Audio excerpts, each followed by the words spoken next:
character. I've got to now go so small, because that's why I said larger paper is better, because so much of that paper's got to be this beak, okay? So you've got to start judging that on your paper. How big is this beak gonna be? And the beak's almost the most important part to get right.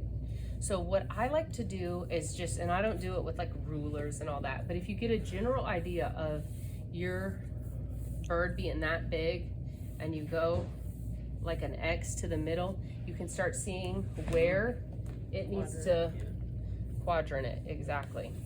So I would come in here and kind of generally know that on here too.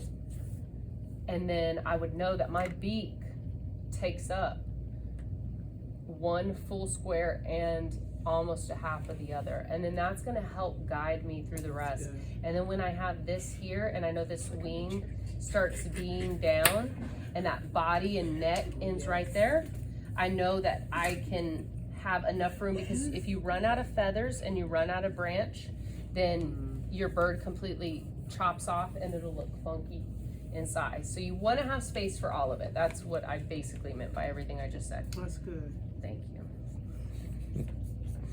I've been doing it for a while. So I'm going to get this beak. Wow. The beak's going to go first. Oh my goodness. It's true. So then I know from the rest of this where I'm at. Now I know what my head can fit.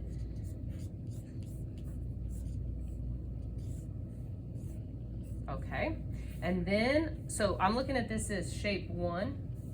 I'm looking at this as shape 2. I'm looking at this as shape 3. I'm looking at this as shape 4. And then all of this kind of stuff is just 5. Getting this right is kind of my last thought, but at least getting 1 in. Once I feel good about 1, I can move on to 2. Now I look at this head. Do you see our hummingbirds had this angled head too? And remember, we talked about not going like that. Don't do that. We come in, he's just round and he's attached to his head like this. There's no need for a dramatic circle. Ain't no hump. They're just saying. And when there isn't, there isn't. So now I see that black, I come in and I get that piece in. Same rule applies. If I were to come in and get that line, look at where that eyeball is. So it almost applies to every single bird. Yeah. And then I know my eye's in the right location. And now I'm gonna come in, and technically I did it wrong. This would be shape 3 and this would be shape 4, because you want that wing to flow right. So you come in, you get that wing. Notice where it comes on the neck. That's how you know how to draw your shapes. He's not way over here, he's over here, so then I know to correct that. I don't ever erase while I'm doing. I erase after the fact, so I would have just left that line until the end, but that's how you want to kind of cut his wing in. And then of course this has all this fussy little stuff. Okay, now his body.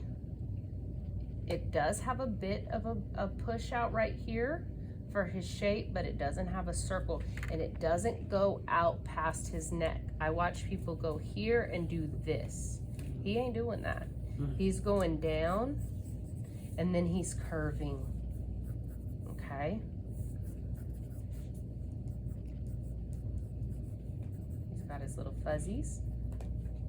Wing, wing, wing, wing, wing. Okay, right? Now their legs come like this. So their legs have to come out their body. Pay attention to that part. They be out of this little belly. Before I draw the feet, because feet can be very funny on birds, before I draw the feet, I'm gonna draw the branch. So I'm gonna take that branch. It needs to be lower because I need room for his claws. I get those little V's out for his feet, and then I come lower and I get that branch in, because then I'm gonna be able to curl his claws around that branch, but the branch has to be there first. We got his branch. Okay. Feet, I would not go too dramatic with. don't try to draw like every crazy little claw you can. What I do is I come down with those, okay? And then I go over the branch and then I wrap around. This is how you're gonna make him feel like he's holding on to that branch. It's going under that branch. Do you see that? So thumb, quote unquote, bird thumb, is going behind a branch, and then their little fingers come and have to curl around it to hold themselves steady. And again, you don't want to go too far with the feet because then the painting becomes about the feet. And most of us don't draw feet right. What do? V out, curl around, thumb holds us steady. Okay. You want enough little claws that he looks like he's holding strong. And now I realize this hump's in the wrong place. So I get his feet, get his V. Okay. And now I can make his stomach the right way. Erase those little lines. And now my little toucan feels pretty damn good. Part of my language video. Cute. Right? Yeah. And then if you want to do those leaves in, you know, then you would come in and just do fun designs if you're wanting those to come into the party. But those are going to all be personal calls. I would get the bird right before I'm playing around with any of that. Can we have our paper tonight? Of course you can. I'm going to go make copies right now. Right?